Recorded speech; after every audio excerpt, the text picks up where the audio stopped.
Welcome to This Day in His Story, created by American Heritage Worldwide. A reminder that every day holds something new to learn. Did you know that President Nelson was the second apostle over the age of 90 to become a prophet during the restoration of the gospel? Join with us as we learn of his amazing accomplishments, from developing a heart-lung machine that supported the first open-heart surgery to announcing 200 temples to be built during his time as president of the Church of Jesus Christ of Latter-day Saints. Today we're opening a genuinely fascinating file on a life that was lived with this incredible duality. Russell M. Nelson. Yeah, it's a great one. For anyone looking to quickly grasp the impact of, a true 20th and 21st century figure, this is really it. We're looking at a man whose life spanned nearly a century, and it culminated in leading a global faith, but his whole first identity. Well, that was as a world-renowned pioneer in high-stakes cardiac surgery. So our job here is to quickly figure out the scope of his influence for you, the learner. We're synthesizing the sources to trace how that pioneering medical career intersects with his decades-long role as the 17th president of the Church of Jesus Christ of Latter-day Saints. And we're going to pull out the pivotal moments, the surprising connections that really link these two incredibly demanding careers. Right. And to start, you just have to lay down the most compelling fact first. I agree. Before he was leading millions of people in a faith, he was literally mastering the human heart. He was a doctor who helped develop the heart-lung machine. And not just any machine.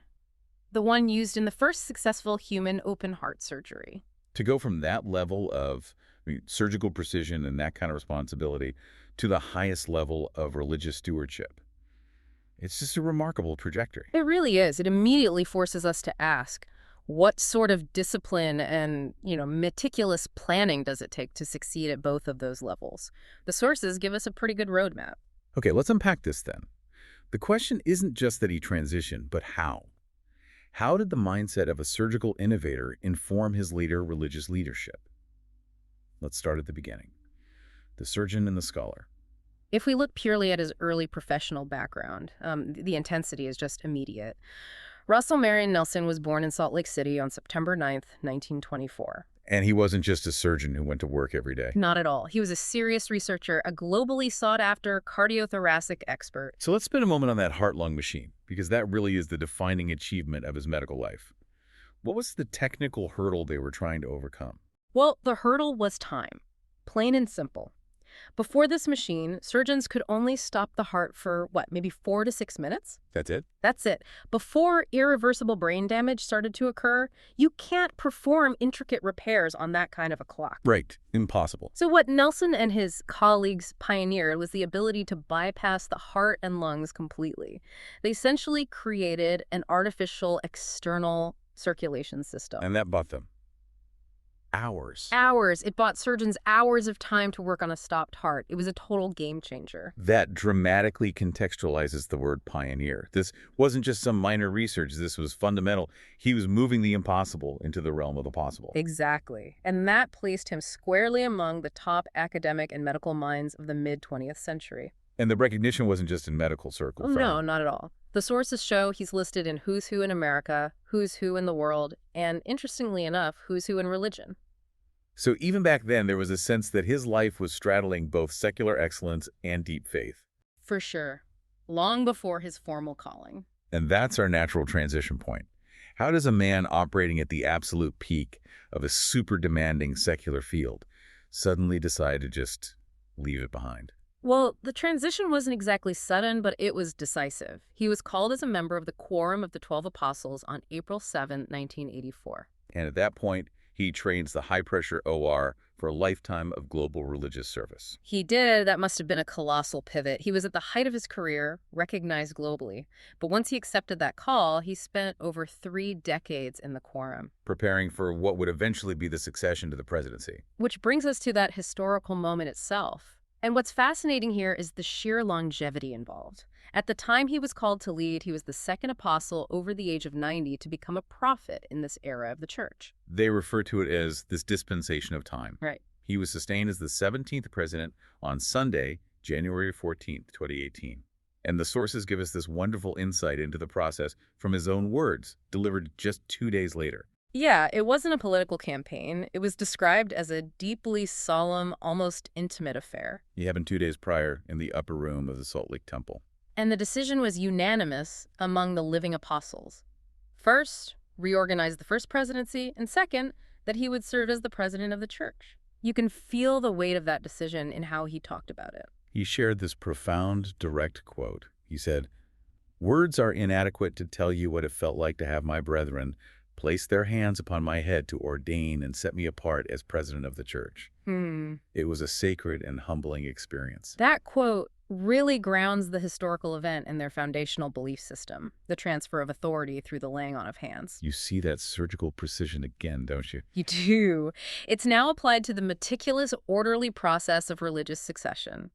The order and planning from his surgical life are evident in the reverence he holds for the orderly process of the church. Before we dive into the policy and the expansion of his presidency, let's just quickly humanize this figure. The scale of his personal life is almost unimaginable.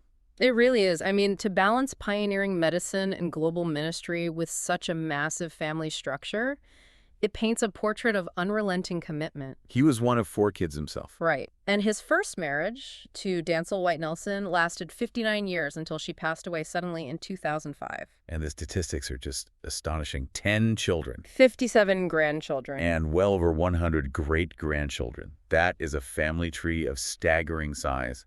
It's a real testament to longevity. And we should note his second marriage in April 2006 to Wendy L. Watson. Her background is noteworthy, too. She's a Canadian-American family therapist. Yes, and a professor and an author. She brought her own significant professional expertise into the marriage. Okay, so now let's turn to his tenure as president. The 7.5 years from January 2018 until his passing in September 2025. What defines the legacy of this presidency? If we were to pick one quantifiable metric, I think it would have to be global expansion. Okay. He announced a total of 200 temples during his time as president. 200.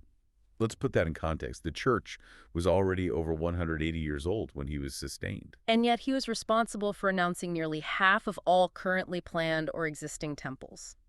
The growth rate is phenomenal. So that clearly signals his priority. Establishing physical places of worship, focusing the members on core covenants. But beyond construction, what were the substantive organizational changes he made? That's where the surgical precision really manifests in policy. Mm-hmm. There was a very meticulous phased effort to emphasize the full formal name of the church. Right, using the Church of Jesus Christ of Latter-day Saints instead of the common nicknames. Exactly. It was a sustained effort to clarify the central focus of the faith. And there were big structural shifts, too. I'm thinking about moving away from some institutional programs and putting more responsibility back on the individual and family. Absolutely. We saw a major push toward a home-centered, church-supported model. Think of the shift to a 2-hour Sunday meeting block. That was a huge organizational change. Massive. And it was designed to free up time for family-based worship and instruction.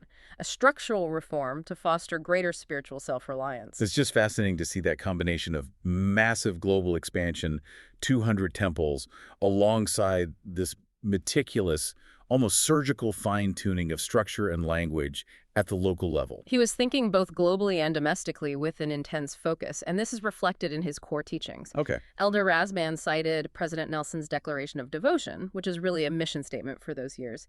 He pledged, "I know them, love them, and pledge to serve them and you with every remaining breath of my life." And his message for the general membership was often distilled into these simple, powerful action items. You see it at the October 2019 General Conference. Yes, where he connected spiritual devotion directly to human action. He said, "When we love God with all our hearts, He turns our hearts to the well-being of others. The output of faith is service." Precisely. A very pragmatic principle, linking internal spiritual health to the external evidence of humanitarian action. Again, it feels like the surgeon's approach. Diagnose the spiritual state and prescribe a clear, measurable course of action. Now let's zoom in on a specific anecdote. This one really encapsulates his leadership during a moment of crisis. Let's talk about the end of 2020. What a year. It was globally defined by chaos, right? The pandemic, civil unrest, immense anxiety, and it was in that climate that he delivered this highly focused message of hope and healing. The message was titled, "The Healing Power of Gratitude."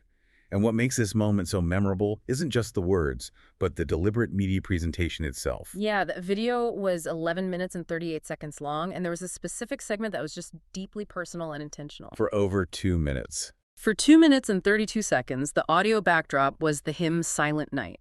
It was sung by a young girl, Claire Crosby, and President Nelson himself accompanied her on the piano.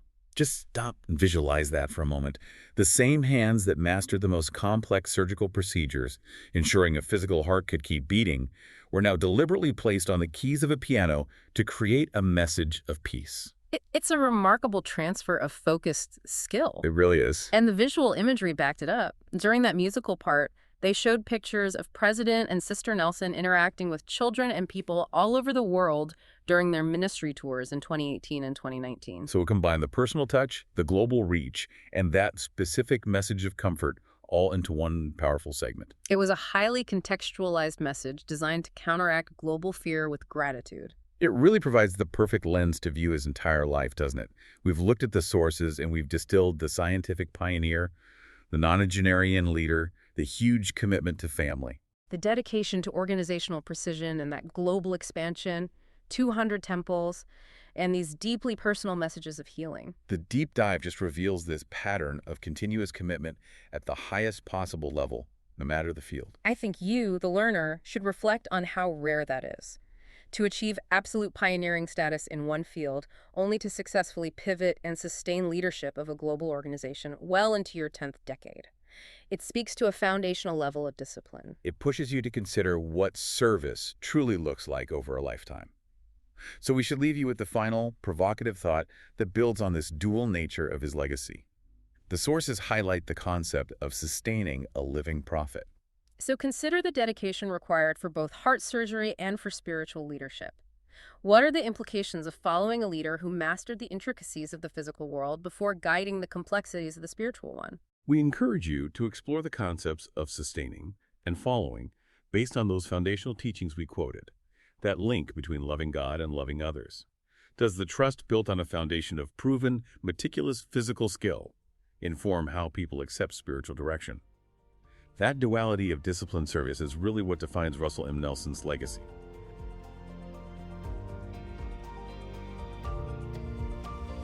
Thank you for joining us for this day in his story. May the lessons of yesterday inspire you to see God's hand today and to play your part in his story now. For more faith-based learning, visit ahsworldwide.org, the homeschool for faith and family.